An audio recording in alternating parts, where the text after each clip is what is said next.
اعوذ باللہ من الشیطان اللعین الرجیم بسم اللہ الرحمن الرحیم الحمد للہ رب العالمین وصلی اللہ علی محمد وآلہ الطاہرین لا سیما علی بقیۃ اللہ فی الارضین ولعنۃ اللہ علی اعدائہم اجمعین اما بعد بسم اللہ الرحمن الرحیم. ہم لوگ پچھلے ہفتے کئی ایک خاص غذا کے اوپر گفتگو کر چکے ہیں، جن میں سے پہلی چیز چقندر تھی اس سے پہلے، اس کے بعد جو ہے وہ منّا و سلویٰ بنی اسرائیل کے ساتھ جو آئی تھی ان کے لیے وہ تھی کیا، مشروم، جس کو آج آپ کہتے ہیں، اس کو کھمبی کہتے ہیں یا کھمبی، ٹھیک ہے، کھمبی، اور اس کو جو ہے مشروم کہا جاتا ہے. یہ ترکاری میں شامل ہے، سبزی نہیں ہے. خوب یاد رہے کہ سبزی اسی کو کہیں گے کہ جو سبز ہو، سبزی اسی کو کہے جائیں گے جو سبز ہو، جیسے ساگ ہے، پالک ہے، یا پالک کی طرح اور بہت سارے ساگ آتے ہیں جو ہرے ہوتے ہیں، تو جو ہرے ہیں ان کو سبزی کہا جائے گا. مشروم سبزی میں نہیں ہے، مشروم ترکاری ہے. آلو کی کیا ہوتی ہے، سبزی یا ترکاری؟ کیوں؟ اس لیے کہ وہ ہرا نہیں ہے، آلو ہرا نہیں ہوتا ہے. سبزی اسی کا جو سبز رنگ کی ہو، گرین ہو، اسی کو سبزی کہا جائے گا. ٹھیک ہے، ہاں، بھنڈی ہے، پالک ہے، مولی کے پتے ہیں، اور سرسوں کے ساگ ہے، یہ سب ساگ وغیرہ جو ہے یہ سب سبزی میں. کدو بھی سبزی ہو سکتی ہے، یہ اوپر ہرا رہتا ہے. پھر بھی اس کے بعد کدو کی گفتگو ہوئی ہے نا، کہ یہ جو ہے وہ دماغ بڑھاتا ہے، عقل تیز کرتا ہے. کدو کیا ہے؟ آدمی کا جو ہے وہ کیا ہے، عقل بڑھاتا ہے. اور مشروم جو ہے وہ کیا ہے، آنکھ کی روشنی بڑھاتا ہے.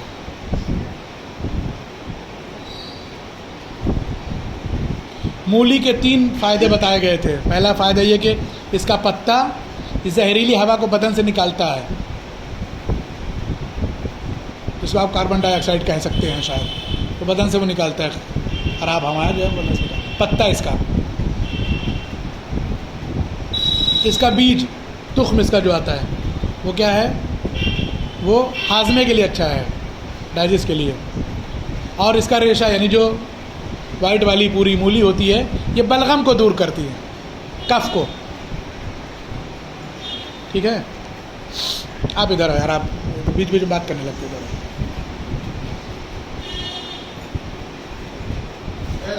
ایک اور معتبر حدیث میں، اب آج یہاں سے جو ہے وہ، ہاں، اس کے بعد گاجر، گاجر بھی بات ہو چکی تھی کہ اس سے قوت جمع زیادہ ہوتی ہے، اور بھی مرض میں یہ مفید ہے، بواسیر وغیرہ سے نہیں ہوتے ہیں. اس کے بعد شلجم کی بات آئی تھی نا، یا شلغم، دونوں ہیں، شلجم اور شلغم دونوں ہیں.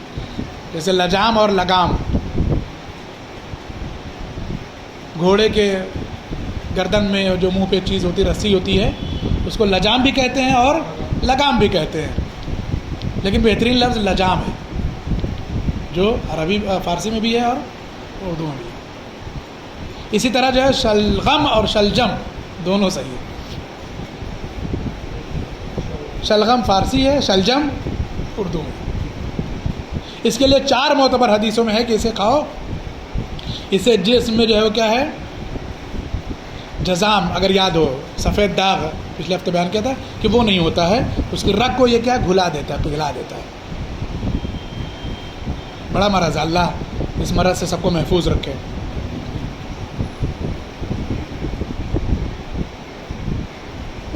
اب ایک چیز اور آتی ہے، آج نئی حدیث ہے، حدیث معتبر میں منقول ہے کہ جناب رسول خدا صلی اللہ علیہ وآلہ وسلم جل فرجہم، ککڑی کو نمک کے ساتھ کھاتے تھے. ککڑی جانتے ہیں نا، کٹمبرا، ککڑی، یہ 2-3 طرح کے ہوتے ہیں، ایک دم بالکل گرین آتا ہے، تھوڑا گرین اور مکس آتا ہے، اور ایک جو ہے وہ کیا ہے، ہلکا گرین ہوتا ہے، جو لمبے والے ہوتے ہیں نا، ٹیڑھے لمبے، یہ سب ککڑی میں ہیں تینوں. اس میں پانی کی مقدار زیادہ ہوتی ہے، ٹھیک ہے، اس لیے گرمی میں کھائے جاتے ہیں سب. اور اس کو نمک کے ساتھ کھانا چاہیے. رسول اللہ کی یہ سنت ہے کہ آپ نمک کے ساتھ کھاتے تھے. اکثر لوگ کھاتے ہیں نمک کے ساتھ. اگلی حدیث سنیے اسی سے متعلق. حضرت امام جعفر صادق علیہ الصلوۃ والسلام سے منقول ہے کہ عجیب حدیث ہے. امام فرماتے ہیں ککڑی کو جو ہے وہ جڑ کی طرف سے کھاؤ. جڑ یعنی جدھر لگا رہتا ہے. اگر آپ کھیت میں علیکم السلام ورحمۃ اللہ, بڑی دیر کی مہربان آتے وہ جو جدھر سے وہ پودے میں لگی رہتی ہے پیڑ میں, وہ کہتے ہیں جڑ. اس کو کبھی آپ لوگوں نے گاؤں میں دیکھا ککڑی وغیرہ کا؟ نہیں, گھر میں کٹمبر وغیرہ جو لگاتے ہیں کبھی دیکھا ہے نا, جدھر سے پھلتا ہے. یہ تو پھل ہے مان لیجیے, اس کے ساتھ جو چیز لگی رہتی ہے وہ اس کی جڑ ہوگی. تو جڑ کی طرف سے کھانا ہے, جدھر سے اس کو توڑا جاتا ہے, پیڑ سے الگ کیا جاتا ہے. سمجھ رہے ہیں بات کہ نہیں سمجھ رہے ہیں؟ جدھر سے اس کو پیڑ سے الگ کیا جاتا ہے, اس کی ڈال سے الگ کیا جاتا ہے, وہ اس کا جڑ کا حصہ کہلاتا ہے. امام فرماتے ہیں کہ جڑ کی طرف سے کھاؤ, اس میں برکت ہے. مطلب عجیب حدیث ہے. کھانے کے آدمی ادھر سے بھی کھا لیں جو اوپر کا حصہ ہے, یعنی جدھر جڑ ہے جدھر سے اس کو پیڑ سے الگ کیا جاتا ہے. یہ مثلاً جو ہے وہ ککڑی ہے, یہ اس کی ٹہنی ہے, تو کہا جو یہاں سے توڑ کے الگ کیا جاتا ہے نا, یہاں سے کھاؤ اس کو, ادھر سے نہیں. ادھر والا تو ختم ہے, یہ آخری ہے. جدھر سے وہ اسٹارٹ ہوتا ہے, یعنی یہاں سے ایسے دیکھا ہوگا پیڑ میں لگا رہتا ہے نا, اس سے ڈلی لگی رہتی چھوٹی سی, تو یہاں سے اس کو توڑ کے الگ کیا جاتا ہے. اس کو توڑ کے الگ کر لیا آپ نے, کہا اس طرف سے کھاؤ تو برکت ہے. برکت کے لیے کتنی چیزیں بیان کر دی, یہ عام چیز ہے. دوسری حدیث میں انہی حضرت سے, یعنی چھٹے امام سے ہی منقول ہے, فرمایا کہ بیگن کھاؤ. بیگن جانتے ہیں بیگن, رنجان, ٹھیک ہے, رنجان کھاؤ کہ اس میں کوئی مرض نہیں ہے, اور اس کی تعریف میں بہت سی حدیثیں وارد ہوئی. امام فرماتے ہیں اس میں کوئی بیماری نہیں ہے. یعنی کوئی نہ کہے کہ اس کو کھا کے ہم بیمار ہو گئے. بیمار ہو گئے اس کا مطلب صحیح پکا نہیں تھا, صحیح بنا نہیں تھا. اگر صحیح اچھے سے بنا ہو بیگن, تو امام فرماتے ہیں کہ اس میں کوئی مرض نہیں ہے. اور امام ہی فرماتے ہیں اس کی تعریف میں بہت ساری حدیثیں وارد ہوئی ہیں. حضرت امام جعفر صادق علیہ الصلوۃ والسلام سے منقول ہے کہ پیاز گندے ذہنی کو دور کرتا ہے, ذہن کو اچھا کرتا ہے, صاف اور شفاف کرتا ہے. ایک آدمی کا مثلا ذہن خراب ہونے لگے تو امام نے فرمایا کہ پیاز زیادہ کھلاؤ اسے. پیاز کا تعلق صرف معدے سے نہیں ہے, پیٹ سے نہیں ہے, صرف جو ہے وہ مثلا ٹھنڈک نہیں پہنچاتے, اس میں پانی زیادہ ہوتا ہے, پانی کی مقدار پیاز میں بھی زیادہ ہوتی ہے. اس لیے گرمی وغیرہ میں کہا جاتا ہے کہ پیاز وغیرہ کھا لی تو لو نہیں لگتی ہے, گرم ہوائیں اثر نہیں کرتی ہیں آدمی کو, کیونکہ اس میں پانی زیادہ ہوتا ہے, یہ زمین کی چیز ہے. تو کہا جاتا ہے کہ اسے جو ہے وہ صرف پانی کے لیے نہیں بلکہ ذہن کو بھی کیا ہے, صاف کرتا ہے پیاز. بلغم زائل کرتی ہے کون؟ پیاز. کف کو دور کرتی ہے, سستی اور تھکان کو دور کر دیتی ہے. آپ ابھی مثلا تھک گئے ہوں گے, 1 گھنٹہ 1.5 گھنٹہ, ویسے ہم بہت کم خطبہ بیان کرتے ہیں, جلدی نماز پڑھا دیتے ہیں تاکہ جو ہے آپ لوگ بہت زیادہ نہ تھک جائیں, اور بیان بھی اب تھوڑا کم ہی کر رہے ہیں, خود اپنی مجبوری بھی اور آپ لوگ بھی خیال کرتے ہیں. ویسے بھی جمعے کے دن کہا گیا کہ نماز کے بعد نکل لو, تو اس پہ کچھ لوگ تو عمل کرتے ہیں, محمد علی صاحب جیسے فوراً نکل لیتے ہیں, تو زیادہ دیر آپ کو نہیں بٹھایا جا سکتا یوں بھی. آج تو سب سے زیادہ باسط بھائی بٹھایا جا سکتا ہے, یہ لیٹ آئے. تو سبزی یہ جو ہے وہ کیا, پیاز تھکان اور سستی کو دور کر دیتا ہے. ابھی مثلا آپ جائیے گھر پہ کھانا کھائیے, 80 روپے کلو پیاز ہو گئی ماشاء اللہ, 100 روپے کلو بھی اچھی والی ہے, بڑی والی. تو کم ہوئی, 40 پہ آ گئی. اللہم صلی علی محمد وعلی محمد. چلیے اللہ کا شکر ہے. ویسے امید تھی کہ 10-15 روز میں ہم نے بھی کہا تھا جب نئی پیاز آئے گی تو دام کم ہو جائے گا. اللہ کا شکر ہے. رات کو نہیں, وہ کچا پیاز, البتہ آملیٹ وغیرہ میں کھانے وغیرہ میں جو بھون جاتی ہے وہ نہیں, کچا پیاز رات کو نہیں کھانا چاہیے. اور آپ لوگوں کے ہاں رات کو سارے پروگرام ہوتے ہیں, بریانی بنتی ہے اور چٹنی میں کچا پیاز ہر جگہ ہوتا ہے. کئی بار ہم نے جو ہے وہ خالی تھوڑا سا نکال کے دہی کھا لیا یا کچھ, کیا کرے آدمی, اور سوکھی پھر اترتی نہیں بریانی, یہ بھی مصیبت ہے بغیر چٹنی والی. تو آپ لوگ خیال کریں اس کا, نہ ڈالیں پیاز, الگ سے جس کو کھانا ہو یا نہ رکھیں.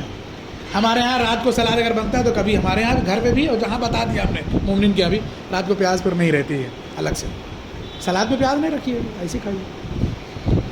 اس کے کئی نقصانات ہیں. فرشتہ رحمت نزدیک نہیں آتا ہے, حدیث میں کمر کمزور ہوتی ہے، قوت جمع کم ہوتی ہے. خاص طور سے جوان تو رات کو بالکل نہ کھائیں، بدبو آتی ہے رات کو یوں بھی کھانے سے. دن میں چاہے جتنا بھی جو ہے وہ آپ کو مہنگا ملے، مشکل ملے، روایتوں میں کھائیے. تو کیا ہے، سستی دور کر دیتی ہے، تھکان دور کر دیتی ہے.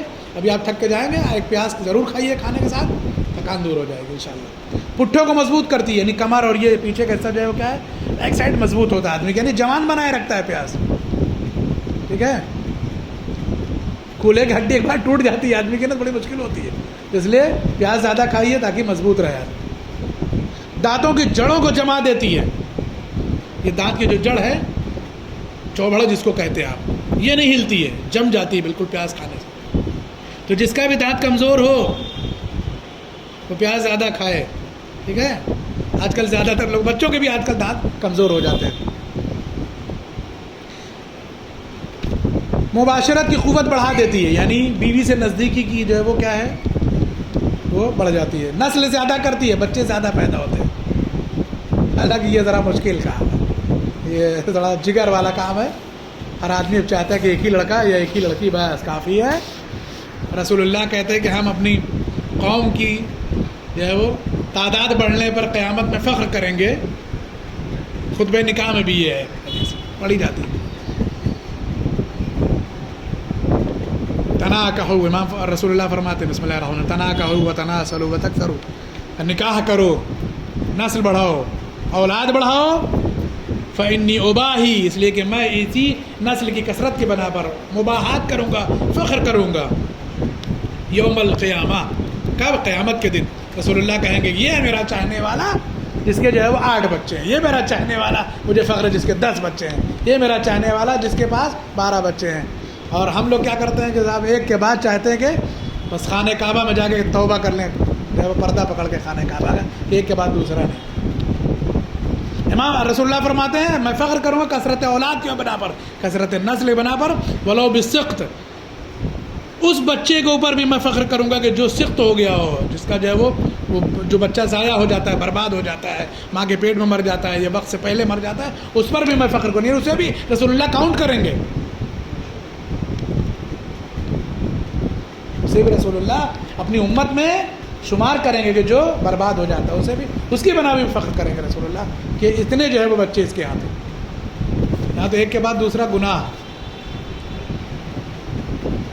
بخار کو کھو دیتی ہے پیاز، جو ہے بخار کو دور کرتی ہے، فیور. ساتھ بخار میں کھانا چاہیے سر. واقعی ہم لوگ طب معصومین سے کتنا دور ہو گئے نا. بخار کا ڈولو لے لو اور کیا لے لو دنیا بھر میں ہیں.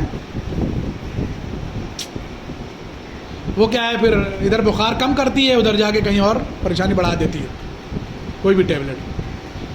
اور بدن کو خوش رنگ کرتی، یہ بہت اچھی چیز ہے. کہیں بھی مساج کرانے کی ضرورت نہیں ہے، کہیں اسپا میں نہیں جانے کی ضرورت ہے، کہیں جو ہے وہ جانے کی ضرورت نہیں ہے، کچھ نہیں کرنے کی ضرورت ہے.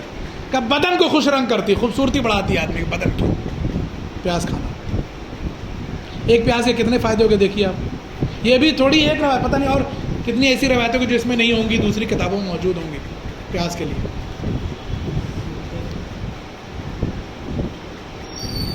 اب تو امیر والی بھائی نے خوشخبری دے ہی دی ہے کہ اب سستی ہو گئی ہے، اب زیادہ کھائیے.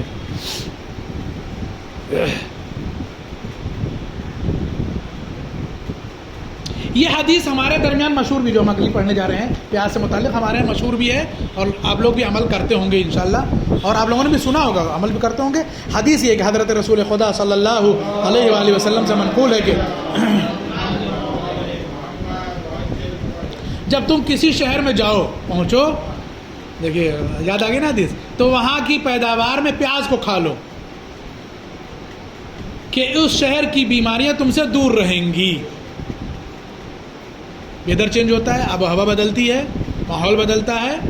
یہاں سے آپ مثلا جو ہے وہ لکھنؤ گئے، ٹھیک ہے انشاءاللہ العزیز، تو آپ وہاں سب سے پہلے کیا ہے، وہاں کی پیاز کو کھائیے. اب ایک مسئلہ اور بھی ہے کہ وہاں کی پیاز وہ ہے کہ نہیں ہے. ناسک والی امپورٹ ہو کے آئی ہوگی لکھنؤ میں تو مطلب نہیں ہے.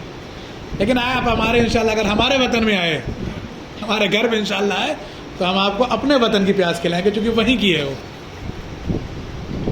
تو شاید اس حدیث سے مراد یہ ہو کہ اسی شہر کی، جس شہر میں آپ گئے اسی شہر کی پیاز کو کھائیے تو بیماری سے دور رہیں گے. آپ لکھنؤ میں جا کر کے ناسک کی پیاز کھا رہے ہیں یا مدھیہ پردیش کی پیاز کھا رہے ہیں تو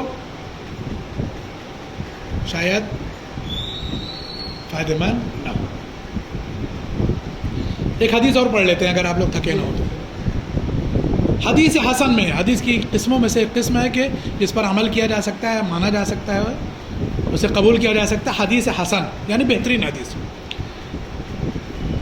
یہ ساری باتیں پہلے بیان کی جا چکی. حضرت امام محمد باقر علیہ الصلوۃ والسلام سے منقول ہے کہ حضرت رسول خدا صلی اللہ علیہ وآلہ وسلم نے ارشاد فرمایا، اسی پیاز کے ساتھ ایک چیز اور بھی آتی ہے مسالے میں، جس کو لہسن کہا جاتا ہے.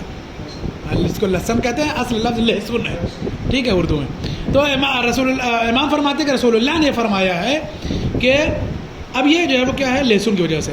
فرمایا کہ جو شخص لہسن کھائے اور بدبو کی وجہ سے مسجد میں نہ آئے، مگر جو شخص مسجد میں نہ ہو یا مسجد میں نہ جائے وہ لہسن کھا لیا کرے.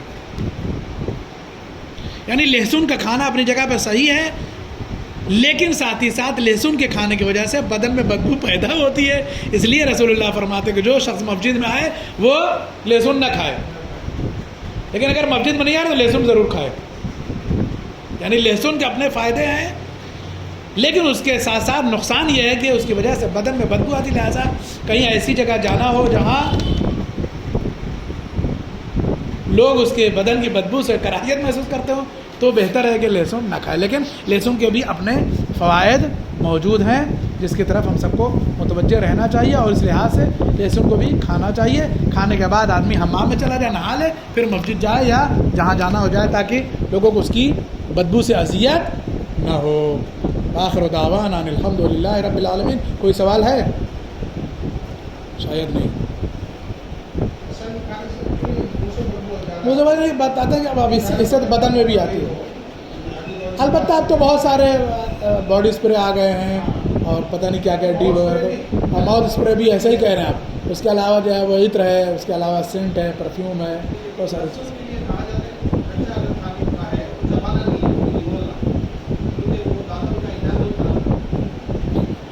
یہ نہیں معلوم. البتہ اپنی جگہ پہ بہت سارے فائدے ہیں لہسن کے. ہاضمے کے لیے بالخصوص میں سمجھتا ہوں اچھے ہیں. جن کا مزاج سرد ہے نا، ٹھنڈا مزاج جن کا، وہ اگر کھاتے ہیں میرے خیال سے وہ زیادہ بہتر ان کے لیے. البتہ زیادہ نقصان بھی کرتا ہے. چلیے دعا پڑھیے. اللہم کل ولی